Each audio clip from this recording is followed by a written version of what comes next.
Kan nggak etis seorang Refly Harun yang dikenal sebagai pakar tata negara mempunyai pikiran seperti itu gitu loh. Ini kan seharusnya menjadi sebuah cerminan bahwa kebencian yang begitu akut, begitu parah bisa memangkas kritisismenya seorang tokoh gitu loh.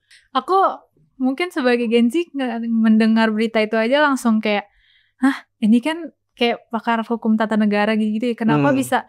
Maksudnya gini loh, aku aja yang memang mungkin mahasiswa udah lulus dan udah pernah penelitian juga kayak merasa bahwa kayaknya polling bukan salah satu metode ilmiah deh.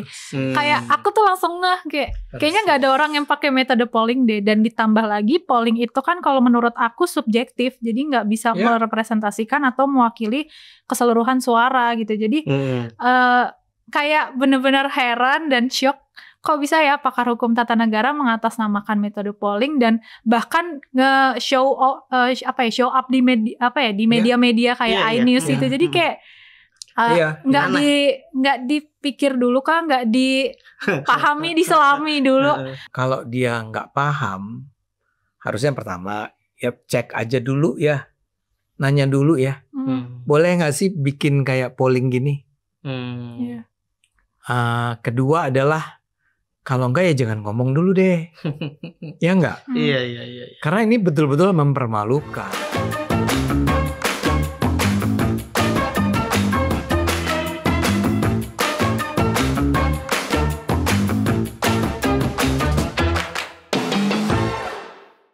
Teman-teman Cokro TV, kita ketemu lagi di acara Bocor Kasar bersama Abang Da kita, Bang Ade Armando. Abang Da.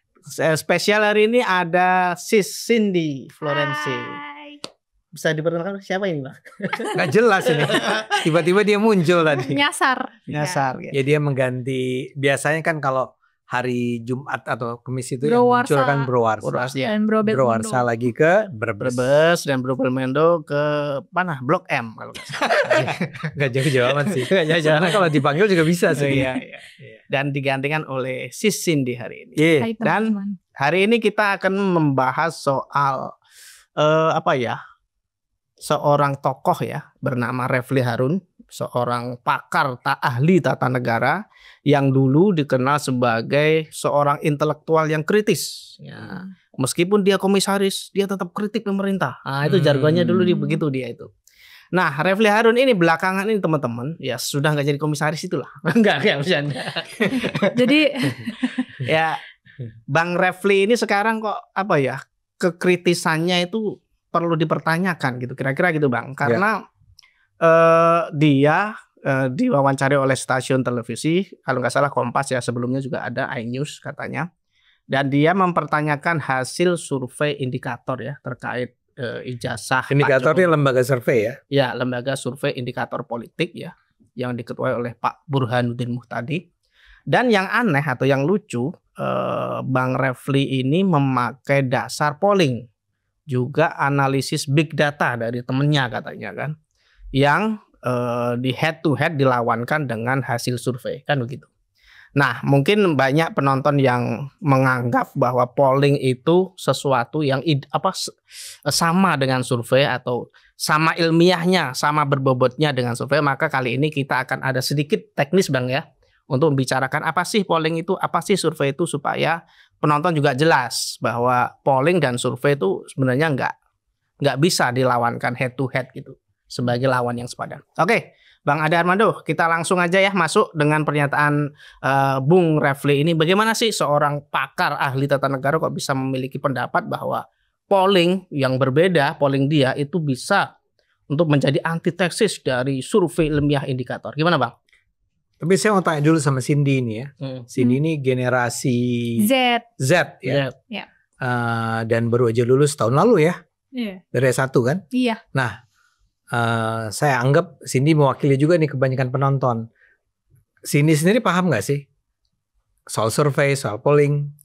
Kalau itu kan jatuhnya diajarkan di mata kuliah statistika ya, kayak ya. Oh iya, sosiologi dia Bang. Iya, sosiologi. Jadi mungkin gak tahu yang sampai mengakar banget, tapi sedikit banyak kayak metode-metode penelitiannya tuh apa aja sih. Terus termasuk kayak misalnya yang dilakuin beberapa lembaga survei, termasuk survei indikator itu ya, itu kan kayak istilahnya dia pasti ada metodenya khusus. Tapi kalau untuk polling kayaknya aku agak bukan ragu ya, kayak nggak, I never heard about that gitu. Jadi kayak jarang. Kebetulan saya juga dulu dosen di UIS, dan bukan sosiologi tapi ilmu sosial. Dan antara mata kuliah yang saya ajar itu adalah metode penelitian. Nah, memang iya sih, Sin, yang namanya polling tuh nggak pernah kita ajarin di kuliah. Karena kayak nggak masuk ke metode ilmiah nggak sih? Karena polling itu nggak ilmiah, benar ya. Yang aku pernah dengar, mungkin maaf ya teman-teman bisa koreksi, kayak misalnya random sampling. Itu adanya di metode penelitian kuantitatif ya, apa enggak kalau aku kan pakainya kualitatif, jadi kayak seperti wawancara terus itu. Kualitatif memang jauh lebih bukannya mudah, tapi karena tidak melakukan penelitian langsung ke banyak orang gitu ya, itu memang lebih murah lah paling tidak ya.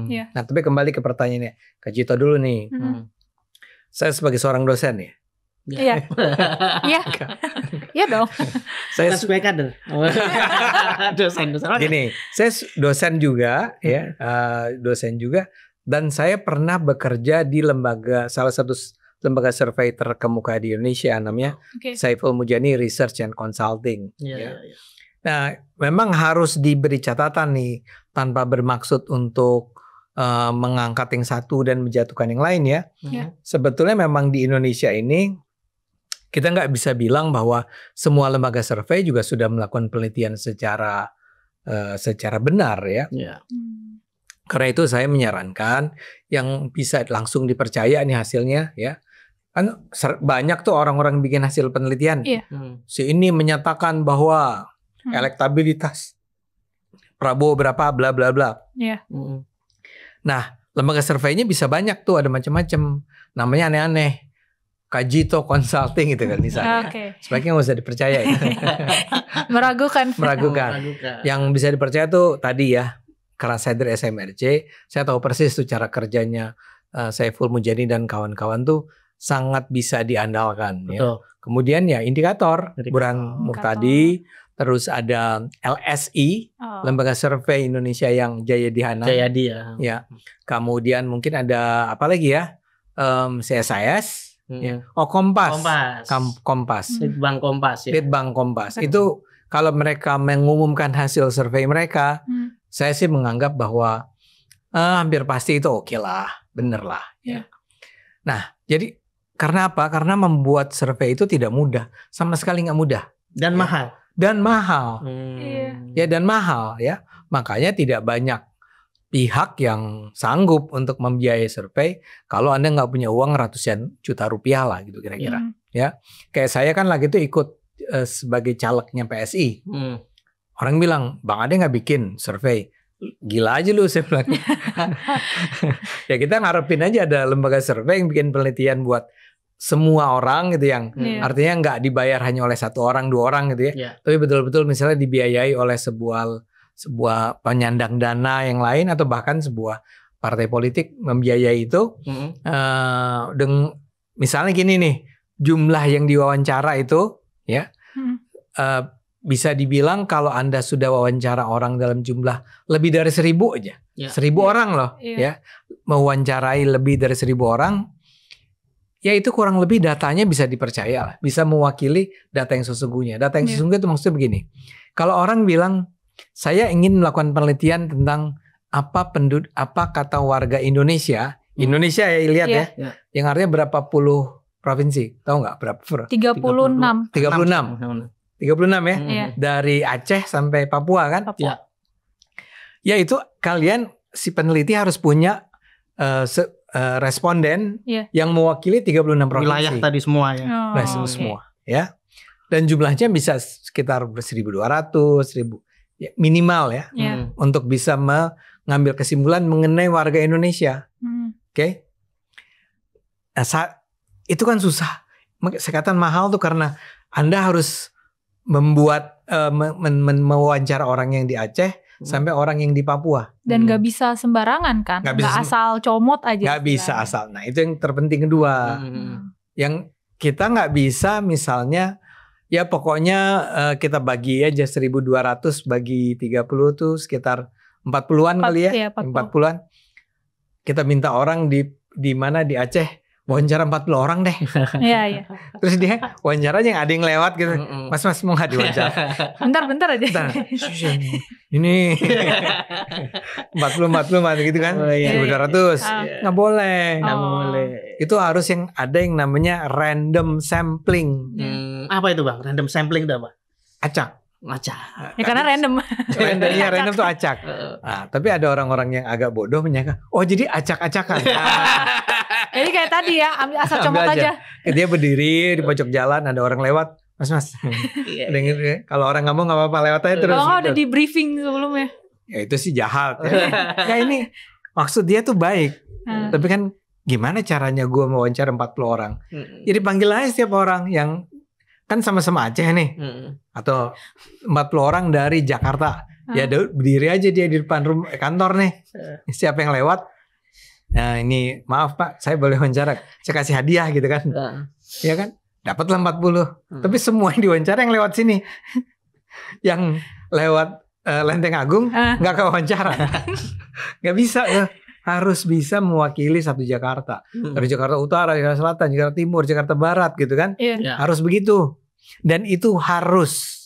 Tapi misalnya nih kayak Jakarta Selatan sendiri kan ada misalnya Jagakarsa, Pondok Labu, mana itu juga harus sampai situ Bang? Harus sampai situ. Sampai kecamatan bahkan. Gini, harus sampai situ tuh artinya harus mewakili. Iya, mewakili kecamatan-kecamatan yang. Nah, caranya adalah ini kan misalnya tadi kan seluruh Indonesia, setiap provinsi harus diwakili kan? Iya. Tapi kan misalnya saja kita bicara Jawa Barat. Iya. Jawa Barat kan ada banyak kota. Kalau Jakarta tuh masih Jakarta Utara, Jakarta Selatan, Jakarta Timur, Barat, sama pusat kan. Ya. Kalau ini ada yang di Bandung, ada yang di Majalengka, ada yang di Tasikmalaya, ada yang di Bogor, semua Jawa Barat. Ya. Iya. Nah, caranya adalah dari Jawa Barat itu harus diundi. Berat. Diundi yang keluar apa nih? Bogor satu, misalnya 5 daerah. Bogor, Bandung dapat nih, dikocok lagi, keluar lagi adalah Jawa Barat, apa lagi sih? Bekasi, Jawa Barat. Bekasi. Satu Tasikmalaya misalnya gitu. Tapi harus diundi. Milihnya tuh nggak boleh karena saya tinggal di Bogor aja deh, gue deket kok. Nggak boleh. Gitu. Harus milih. Harus diundi. Harus diundi. Ya. Diundinya secara pakai komputer, nggak bisa yang kayak arisan gitu. Gitu. Loh, tapi kalau nggak ada komputer nggak bisa. Emang harus pakai komputer. Harus komputer ya. Harus based on computer. Nggak sah hitungannya Bang. Bukan yang nggak sah, ya susah banget lo ngitungnya. Kopiok gitu ya. Kalau masih kota masih gampang kan. Taruhlah misalnya di Jawa Barat tuh ada berapa kota. Kita udah harus milih 5 gitu ya. Ya gampang, taruhlah. Saya nggak tahu ada berapa kota di Jawa Barat, tapi taruhlah 30 kota. Ya, dari 30 jadi 5 gampang kan?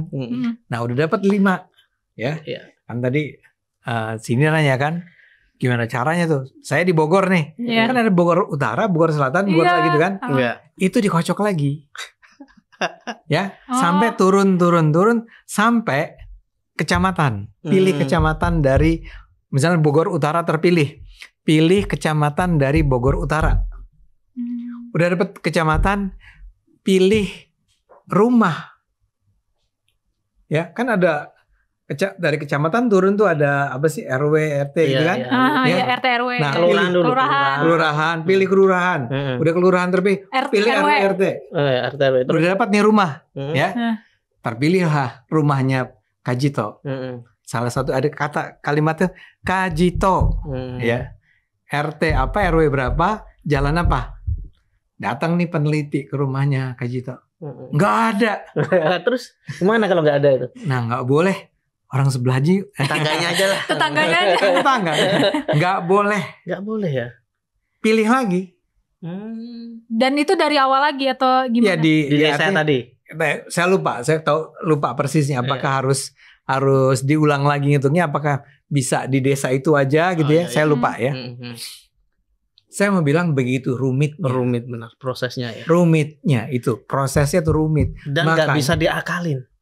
Nggak boleh bahkan. Nih, misalnya ketahuan nih, ada peneliti. Hari itu dia datang ke Kajito, nggak ada Kajitonya. Ini main pindah samping. Pak Tono aja deh. Tapi itu jadi margin error gitu Bang Mas? Nggak boleh. Nggak boleh ya. Itu menyalahi metode. Ketahuannya gimana? Sehabis orang turun lapangan, itu ada bagian yang mengevaluasi. Dia datang ke rumah Kajito. Dia evaluasi lagi. Dia pernah ada nggak peneliti datang ke sini? Saya nggak pernah. Aku nggak pernah. Lah ini kok ada datanya? Ketahuan kan? Dipecat penelitinya. Atau dikasih sanksi lah. SP. Jongkok gitu ya. Push up. Kirim ke barak militer. Enggak, saya mau mengatakan ya seberat itulah. Ternyata rumit sekali ya. Berat banget begitu. Bang. Pantas mahal. Ya pantas mahal. Orang kan sering mengatakan itu gampang. Enggak segampang itu. Nah sekarang tapi dalam penelitian indikator yang terakhir ini sudah terbantu nih oleh yang namanya lewat telepon. Ya. Tidak langsung. Bukan tidak langsung. Jadi dikocoknya itu berdasarkan nomor telepon yang sudah terkumpul. Nah ini keunggulan survei lembaga-lembaga survei terbesar kayak SMRC tadi, indikator, LSI, Kompas, bla bla bla. Kan ini udah berulang-ulang tuh dulu, ya bikin penelitian. Sebelum kalau nggak salah survei teleponnya dimulai sejak zamannya COVID. Karena orang nggak bisa turun kan, dipakailah telepon. Nah jadi sekarang yang namanya daftar penduduknya ada di daftar telepon, maka itu yang dipilih. Jadi, nah kalau kamu lembaga penelitian yang kecil yang baru mulai, belum bisa tuh melakukan itu. Harus ke lapangan ya. Supaya punya daftar nama dulu kan. Ngerti gak? Belum ada dia punya database ya. Kalau kita kan nggak, kalau dulu di zaman saya dulu nih Sin, kan ada yang namanya buku telepon. Bisa tuh orang bikin mengundi dari buku telepon, nomor telepon. Ngerti gak ya? Kan ada. Jadi tinggal nomor 1, nomor 2, 3, 4, 5. Pilih mana yang bisa diwawancara. Kalau sekarang kan nggak ada nomor telepon. Makanya nomor teleponnya didasarkan pada yang sudah terkumpul selama bertahun-tahun. Nah ternyata terbukti bahwa ketika penelitian dilakukan melalui telepon, hasilnya bagus, kurang lebih sama. Sekarang Anda nanya, dari mana kita tahu hasil itu sama? Dari hasil survei mengenai pemilu. Ada perbandingannya begitu ya? Ingat nggak waktu pemilu? Selalu ada hasil, ketika hasil diumumkan tuh, misalnya Prabowo sekian, ini sekian kan? Si lembaga survei kan sebelumnya punya yang namanya quick count. Ingat nggak? Quick count itu adalah tidak mewawancarai semua orang yang datang ke TPS untuk memilih, tapi sama di random. Jawabannya sama nggak? Hasil akhirnya nyaris, paling selisih 1%. Tapi itu yang besar kan. Tapi ada juga yang tiba-tiba ada orang bilang, oh yang menang, sorry misalnya Ganjar gitu menang, Anies, ya kan terbukti salah. Dari hasil penelitiannya nggak sama dengan hasil pemilu yang sesungguhnya. Itu membuktikan bahwa survei yang nggak jelas tadi, nggak bisa dipertanggungjawab tadi itu tidak melalui metodologi yang ilmiah dan terbukti salah. Betul, pasti salah. Kalau kasarnya gini nih ya, bukannya kita mendahului Tuhan ya. Kalau survei dilakukan secara benar, namanya dengan menggunakan random sampling. Random sampling itu artinya yang tadi itu nggak main menunjuk orang, bukan purposive namanya. Kalau purposive tuh dengan sengaja saya milih Kajito karena tetangga gue. Nggak boleh tuh ya. Iya. Tapi kalau dengan random dalam jumlah yang cukup banyak, dan jumlah yang cukup banyak tuh dari penduduk Indonesia kan berapa? 260 juta yang boleh ikut pemilu kemarin, 160 juta misalnya, atau 200 juta. Cukup mewawancarai sekitar taruhlah 2.000, 3.000, 4.000 orang. Tapi tetap mahal. Iya. Ya. Nah sekarang kembali ke tadi ya.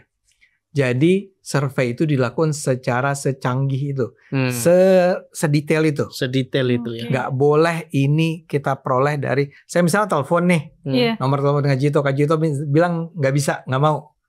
Ada orang yang bisa nggak di situ? Misalnya ada suara anak, ada suara istrinya. Siapa tuh Jit? Gitu. Ini ada yang mau wawancara, ya aku aja deh. Misalnya istrinya ngomong, nggak boleh. Nggak boleh. Nggak boleh. Tetap nggak boleh. Harus Kak Jito. Udah dicantumkan namanya Kak Jito. Ya, nomor telepon ini. Oke. Ya udah, harus dia. Tapi hasilnya kan kayak tadi saya katakan. Hasilnya tuh dibanding dengan real count praktis kurang lebih 1% saja. Iya. Jadi makanya orang mau tuh. Ini jadi walaupun dia barangkali ya kalau Anda adalah seorang yang religius bilang bahwa nggak ada kepastian gitu ya. Selain dari Allah kan. Ya tapi hasil statistik ini menunjukkan kalau Anda melakukan penelitian dengan metode yang benar, random sampling jumlahnya banyak, itu pasti benar. Enggak, kemungkinan besar benar lah. Nah itu gimana dengan polling tadi Bang? Refli kan meyakini bahwa hasilnya beda dengan polling ini. Berarti survei itu bayaran. Nah, sama lagi tuh. Udah gitu kan yang aku denger ya sekilas ya kayak yang dari sampling itu tuh yang katanya telepon ya, yang lembaga survei itu lewat telepon itu kan sampelnya atau apa ya gitu itu cuma 1.200 kan. Oh iya. Sedangkan kalau menurut pengakuan, maaf ya aku manggil Om Refli itu kan katanya dia 100.000 gitu yang menjawab tuh. Sangat. Ini menarik kan gini. Ada survei ilmiah. Ya. Walaupun saya kasih catatan nggak semua lembaga survei menerapkan metode yang ilmiah ya. Iya. Ada yang cuma cari duit nih. Cari duit. Ngarang-ngarang aja dia bilang. Tulis aja. Iya. Terus bahkan dia ngaturin lapangan. Kalau udah hasilnya udah ada. Tapi kita bicara yang ilmiah dong ya, yang pakai random sampling. Benar turun lapangan. Kalau ini pakai teleponnya benar, nggak boleh sampai diganti, bla bla bla bla. Itu satu. Polling itu gimana coba caranya? Saya juga bisa bikin polling di medsos saya. Kamu juga bisa, juga bisa. Semua orang bisa ya. Kita ngomong aja kan gini. Saya pengen tahu deh pendapat kalian tentang ijazah palsu lah ya. Menurut kalian ijazahnya Pak Jokowi itu palsu atau enggak? Jawab ya di kolom komentar. Kalau bilang iya kasih nomor 1 atau gitu ya. Atau bilang iya, kalau nggak percaya bilang enggak. Oke. Bahkan kalau nggak salah saya lupa deh di mana ya, di Instagram yang. Ya kalau di Instagram jadi kayak kita tuh bisa bikin di Instagram story-nya itu beberapa pilihan. Jadi kayak udah ada opsinya. Pilihan ganda, nanti kita tinggal klik percaya atau bawahnya tidak. Jadi kan tuh ketahuan. Bahkan kalau di Instagram tuh kayak ketahuan gitu loh Bang, berapa persennya. Nih segini gitu. Jadi maksud aku segampang itu sebenarnya bikin polling. Gampang. Dan tadi ngampanginnya Om ya. Om Refli. Kalau saya D Refli nih. D Refli. Di Twitter. Ya kan? Ya polling itu dilakukan di Twitter. Ya polling ini dilakukan itu. Bukan di Instagram nih ya. Bukan. Sebenarnya kalau di Instagram juga bisa. Cuman nanti tolong jelasin tentang siapa pengguna Twitter. Ya. Siapa pengguna. Nanti di Cindy yang. Oh di Cindy. Nah gitu. Kan dia bilang tuh silahkan. Percaya tidak percaya kan. Terus dia Refli ngapain? Tidur-tiduran, nonton film, ngobrol, terus dia lihat, wis, udah 5.000, 5.000, tunggu lagi, 15. Hasilnya ternyata 90% bilang bahwa ijazah itu palsu, atau tidak percaya ijazah itu asli, gitu ya. Wah, gila kata Refli. 90% loh ini. Ya. Sementara yang penelitian indikator tuh 67,5. Ya, 67%. Justru sebaliknya. 67% bilang bahwa kami percaya itu ijazahnya Pak Jokowi gitu kan. Asli. Kira-kira gitulah. Nah, Refli melihat kok dia nih sampai 90% bilang itu palsu, atau dia nggak percaya itu asli. Dia lihat angkanya berapa yang ngevote, 100.000. Gila nih dia bilang. Ini 100.000, ini cuma 1.200 si indikator. Angkanya gede nih Bang. Ya, ini 100.000 gitu kan. Udah pasti, makanya dia bilang semakin besar N-nya. N itu artinya orang yang sampelnya. Semakin yakin kita dengan hasilnya. Nah, kipas-kipas kan. Dapat bahan nih. Gitu. Eureka. Terbukti. Ini palsu nih. Berarti survei itu pesanan. Bisa dipercaya nih. Jangan baca tuh yang pesanan. Sekarang saya tanya. Namanya nih ya. Iya. Jebret. Orang tuh semua tiba-tiba pada suatu hari baca kata Refli, silahkan. Kamu bisa nggak ngisi? Bisa aja. Bisa, kamu? Bisa. Saya bisa. Fair dong kata Refli. Tapi kemungkinan yang ngisi ini siapa aja? Coba kira-kira bayangkan. Gimana Cindy? Di Twitter? Kalau di Twitter kan pasti dia ada namanya bot kan atau AI gitu. Apa tuh? Jadi kayak misalnya itu ada sistem khusus yang memang dia tuh bisa ngasih jawaban. Jadi nggak usah orang tuh. Bukan manusia ya? Bukan. Jadi orang bisa maksudnya si bot AI ini bisa ngevote gitu. Jawabannya ini. Jadi nggak butuh. Sebelum ke sana. Tapi bisa nggak orang? Bisa. Oke. Dari orang dulu deh. Oke, jangan masuk ke bot. Bot tuh robot kan? Robot. Ini orang dulu deh. Karena saya pernah nggak berpengalaman ngevote, cuman sebagai orang yang punya beberapa email, itu tuh bisa Bang. Jadi satu orang misalnya mau ngevote, dia pakai misalnya yang satu namanya Handayani, yang kedua namanya Shiva. Nah, itu bisa satu orang pakai beberapa email. Satu ya. Jadi ada satu cara nih. Si Cindy, pas dia bilang. Kata Refli nanya, setuju atau nggak setuju? Dia nggak sendirian. Dia punya sendirian, dirinya tuanya nggak dia dulu nih. Dia aja udah punya 4-5 akun misalnya. 4-5 akun. Oh iya. Semua dia bilang tidak percaya. All of a sudden 5. Ada 5 suara masuk gitu kan. Satu tuh ya. Iya. Jadi bayangin ada orang-orang kayak Cindy yang umumnya, nggak tahu umumnya. Kalau saya sih 1. Enggak, saya punya 2 email sih. Saya juga banyak. Kan? Ya cuman taruh lah ya. Iya. Anda juga punya banyak. Saya punya banyak dan saya bisa mengerahkan pasukan. Punya banyak tuh ya, kalau punya banyak Anda bisa kerahkan dong. Iya. Ada jawab sendiri kan? Nggak bisa mengerahkan yang lain juga. Memobilisasi. Memobilisasi. Nah, oke, nanti dulu nih ya. Nanti dulu. Yang pertama adalah, tapi yang pertama dulu deh, yang orang satu aja. Ya. Orang itu siapa menurut kalian? Karakternya siapa itu? Ya nggak jelas. Atau ada sesuatu yang lebih? Orang itu menurut Anda adalah orang yang sering datang ke buka akunnya Refli Harun nggak? Oh iya. Sering. Iya. Ini yang terpenting. Iya. Circle-nya. Saya nggak pernah buka akunnya Refli Harun. Iya. Bukan karena saya nggak suka sama dia, ya. Tapi karena saya emang nggak pakai Twitter, ya. Nah, tapi ada orang yang memang juga pengguna Twitter, tapi dia juga nggak pernah baca. Iya. Refli Harun kenapa kira-kira? Karena nggak tertarik. Atau nggak setuju. Berbeda ideologi, bla bla bla bla.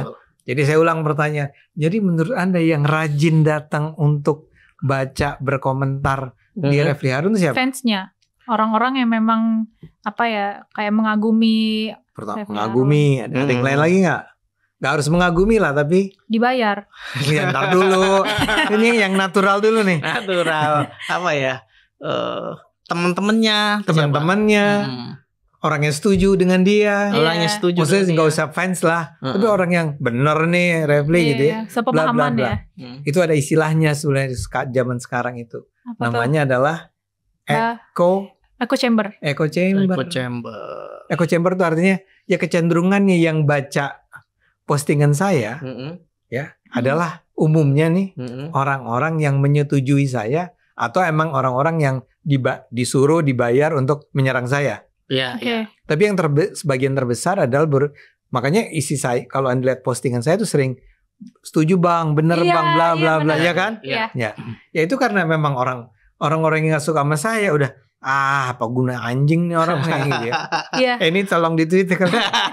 Apa enggak Tapi ini nggak tahu ya. Tapi ini aku mau nyampein pendapat aja. Iya, silakan. Kadang kalau yang memang orang udah nggak suka tuh biasanya kalau di Instagram ya itu kayak ada pilihan not interest dispose. Jadi kayak otomatis ke skip gitu loh. Jadi kayak istilahnya mental aja gitu. Udah orang postingan orang-orang yang memang bertentangan dengan dia nih pasti nggak bakal masuk lagi. Timeline dia ya. Iya, ke timeline dia gitu. Itu kan ininya juga algoritma kan. Iya betul. Mereka emang bantu si tweetnya tuh ngebantu. Ini Cindy kayaknya nggak suka nih sama omongan-omongan Refli. Iya. Berikutnya dia nggak kasih lagi. Betul. Di feed kamu tuh nggak ada. Betul. Iya, di semua sosmed juga gitu sih. Semua sosmed memang begitu. Jadi pertama-tama adalah even kalaupun ini natural. Even ya kalaupun ini natural.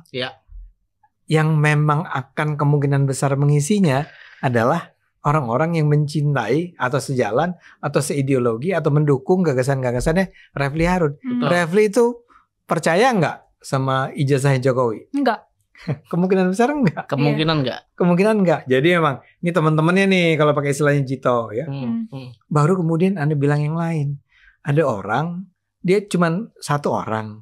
Dia bikin 5 akun. Betul. Dia bikin 10 akun. Yang sana gitu kan. Berikutnya ada orang-orang kayak Jito tadi. Mengerahkan memobilisasi pasukan teman-teman. Tolong nih ramaikan apa istilahnya ya? Serbu. Ini Refli Harun bilang kita nggak setuju. Dengan kata lain, polling itu sama sekali tidak ilmiah, tidak bisa dipertanggungjawabkan dan tidak bisa dibandingkan dengan hasil survei gitu. Tidak bisa dipercaya. Nah, saya mau bilang setelah yang natural tadi, kan kamu bilang ada yang dibayar, ada yang bikin robot, ada yang bilang bla bla bla bla. Makanya angkanya bisa 100.000. Walaupun sebetulnya orang yang mengajukan pendapatnya barangkali nggak 100.000, mungkin 50.000, mungkin gitu ya. Kali 2 aja.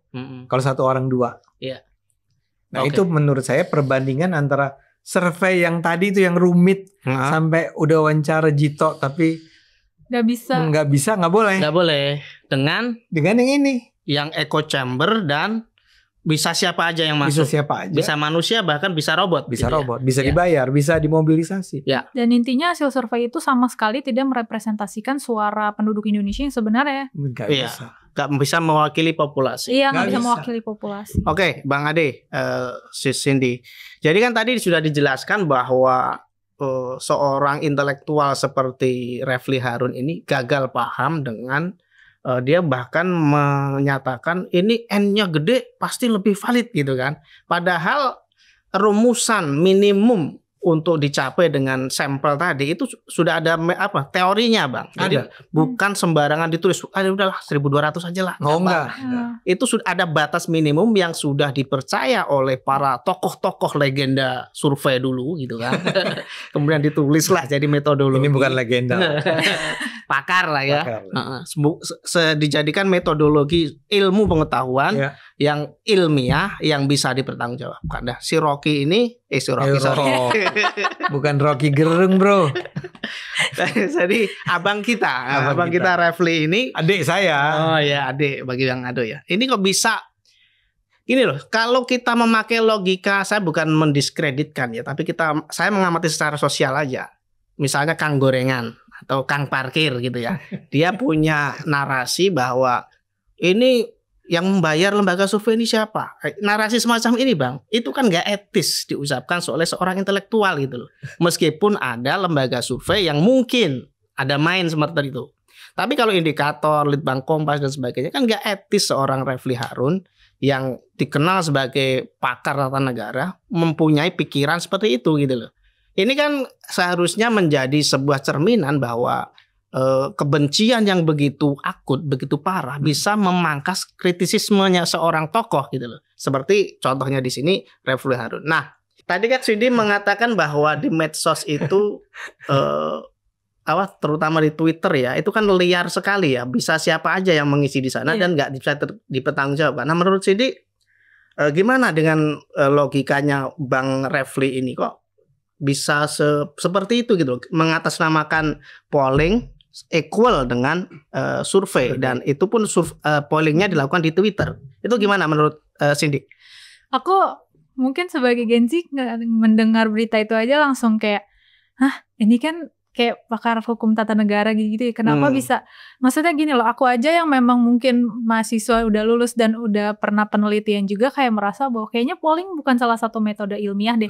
Kayak aku tuh langsung kayaknya nggak ada orang yang pakai metode polling deh. Dan ditambah lagi polling itu kan kalau menurut aku subjektif, jadi nggak bisa merepresentasikan atau mewakili keseluruhan suara gitu. Jadi kayak bener-bener heran dan shock. Kok bisa ya pakar hukum tata negara mengatasnamakan metode polling dan bahkan show up di media kayak iNews itu. Jadi kayak nggak dipikir dulu kan, nggak dipahami, diselami dulu. Maksudnya kan beliau ini akademisi juga ya. Jadi harusnya dokter nggak sih? Dokter bahkan kan. S3 dia bang. Iya. Lagi ya. Bahkan lagi S3. Gak tahu, pokoknya tertulis di biodatanya S3 di Andalas. Nah, maksudnya itu kayak aku aja kan S1 tahu polling tuh bukan metode ilmiah, apalagi beliau yang memang akademisi. S3 seharusnya tahu sesimpel, sesederhana metode penelitian itu nggak termasuk dalam polling ini gitu loh. Jadi harusnya tahu gitu. Berarti memalukan dong. Bisa dibilang begitu. Saya nggak tega sebetulnya. Ya gimana menurut Bang Ade? Ya terima kasih loh Cindy, nggak menyatakan kejujurannya kan.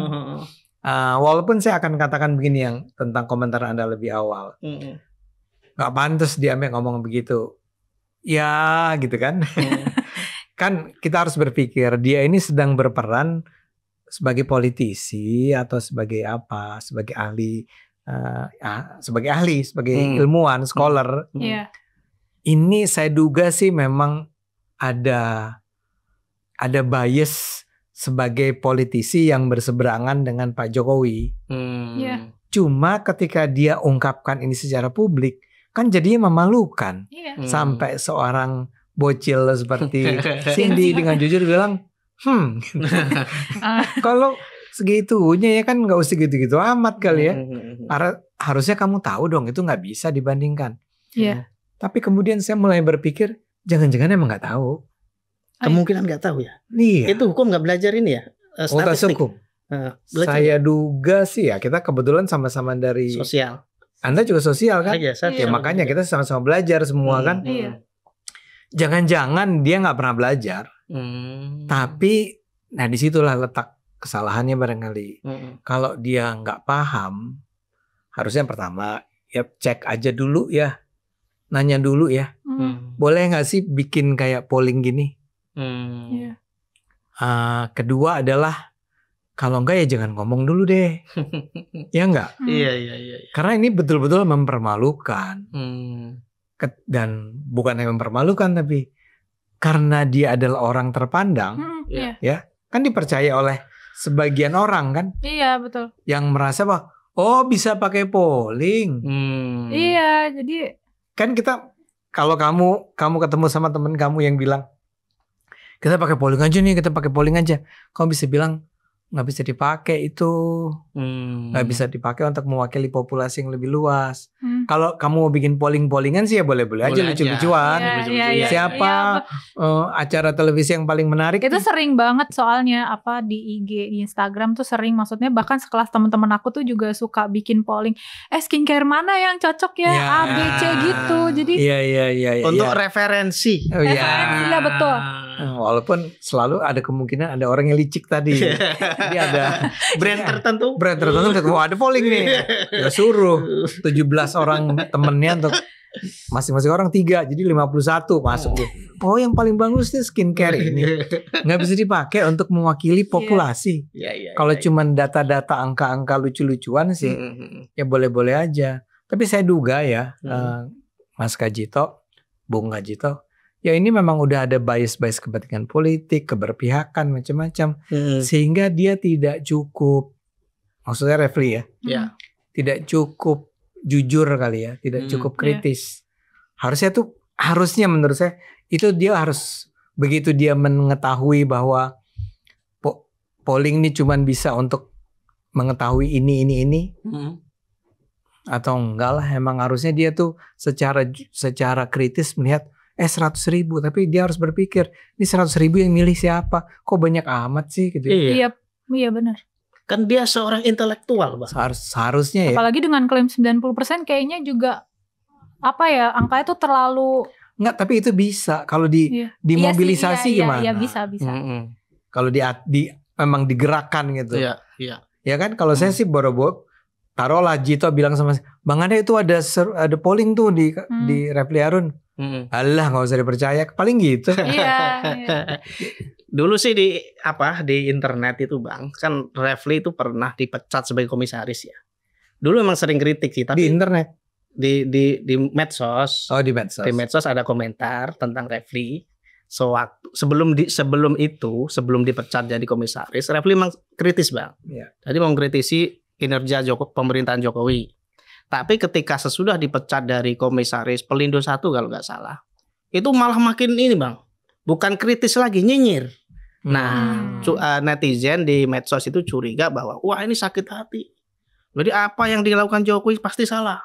Yeah. Apa yang ini Jokowi pasti dibantu. Maksudnya soal ijazah palsu nih, orang rame-rame nyerang, ya dia mengakomodir teman-temannya ini, bala bantuannya ini untuk meramaikan di medsos, di podcastnya dia, sehingga menimbulkan kebisingan di media sosial seolah-olah bahwa orang yang meragukan ijazahnya Jokowi itu lebih banyak daripada yang yakin ijazah Jokowi asli, gitu, Bang. Jadi noise ya, kebisingan yang luar biasa oleh pendengung-pendengung ini, termasuk yang oleh Rocky Gerung itu kan, yang dinyatakan bahwa ini opini masyarakat sudah pasti nggak percaya sama Bareskrim, sama pengadilan bahkan gitu loh. Itu kan asumsi mereka. Dan sekarang ketika ada survei lembaga kredibel seperti itu dipertanyakan juga. Oke, untuk closing sih, apa sih untuk menyimpulkan ya dari pernyataan seorang intelektual yang dulu sangat kita banggakan, seorang Refli Harun, kok bisa sedangkal itu kelasnya intelektual hanya sebatas kang gorengan, kang parkir gitu dalam menganalisis ini polling itu. Ini kan tapi ini enggak lagi ngeritik tukang gorengan. Enggak, saya mengamati secara sosiologis gitu. Dan saya suka gorengan. Oke, gimana Sis Cindy? Tadi mungkin antara Bang Ade atau Mas Jito ya yang bilang misalnya istilahnya aku mengajak teman aku untuk kita ngamatin satu fenomena, terus kita menentukan metodenya, terus teman aku bilang pakai polling aja, itu yang sekelas toko itu aja pakai polling gitu kan. Dan aku bilang kayak kan polling gak masuk metode. Nah itu akhirnya menurut metode ilmiah gitu. Jadi menurut aku itu akhirnya berpengaruh ke bagaimana edukasi ke publik soal politik tuh jadi kacau, jadi kacau lah istilahnya. Jadi istilahnya takutnya ke depannya publik terutama kayak Gen Z, anak muda gitu, memandang politik jadi skeptis, jadi sinis. Karena istilahnya tokoh yang dulu tuh maksudnya apa ya, idealis lah istilahnya ya, atau gimana, jadi belok banget gitu. Jadi iya takutnya nikung banget. Jadi kita takutnya memandang politik, kok politik gini ya, kotor gitu. Jadi takutnya dengan adanya itu juga semacam pandangan kita tuh kayak jadi kayak sama politik intinya sinis gitulah. Jadi ya gimana ya, intinya ya janganlah adalah tokoh-tokoh yang ya, karena aku memang dibilang bukan suka politik, nggak terlalu bisa ini banget soal politik, tapi lumayan mengikuti gitu. Jadi pas dengar berita ini, apalagi pakai metode polling, ya yakin Pak pakai polling gitu. Jadi bukan sini sih kalau aku ya. Kalau aku tetap bakal terus ngikutin politik. Cuman pada akhirnya jadi kayak skeptis. Nih nanti politik Indonesia ke depannya gimana ya kalau akhirnya masalah-masalah semacam ini terus muncul gitu. Iya. Jadi apa ya? Kecewa juga ya. Kecewa. Saya rasa itu harus ditekankan ya, bahwa ini yang melakukannya orang sekelas Refli Harun loh. Anda bilang juga Rocky Gerung loh ya. Iya. Ya menurut kami kan, menurut saya nih harusnya mereka gak serendah itulah. Harusnya lebih paham. Integritas kan ditentukan juga oleh soal kejujuran, objektivitas dan seterusnya. Ini sangat-sangat mengecewakan bahwa ini dilakukan oleh orang seperti Rocky Gerung. Maksud saya gini, kan di tim kita udah lihat orang kayak Roy Suryo, orang kayak. Tapi kadang-kadang kita melihat bahwa ya kalau itu yang melakukannya, siapa yang politisi yang juga dituntut sama Jokowi tuh? Tifa, Dokter Tifa. Ya misalnya kayak Dokter Tifa. Ya emang orang ini kan dokter nggak jelas juga. Gitu mak komplek kata netizen. Rismon Sianipar. Rismon Sianipar tuh dokter loh. Dokter digital forensik or something gitu. Ya. Itu satu lagi yang politisi Rizal Fadila nggak yang udah tua tuh yang siapa ya? Yang emang kalau ngomong tuh nyablak aja dia. Oke, anyway, saya mau bilang ya ada tipe orang yang dari dulu kita tahu ini asal aja emang ngomongnya. Tapi ada orang seperti Refli yang kamu bilang tadi. Itu kan seperti mendelegitimasi politik. Betul. Kita merasa politik itu isi penuh kebohongan ya.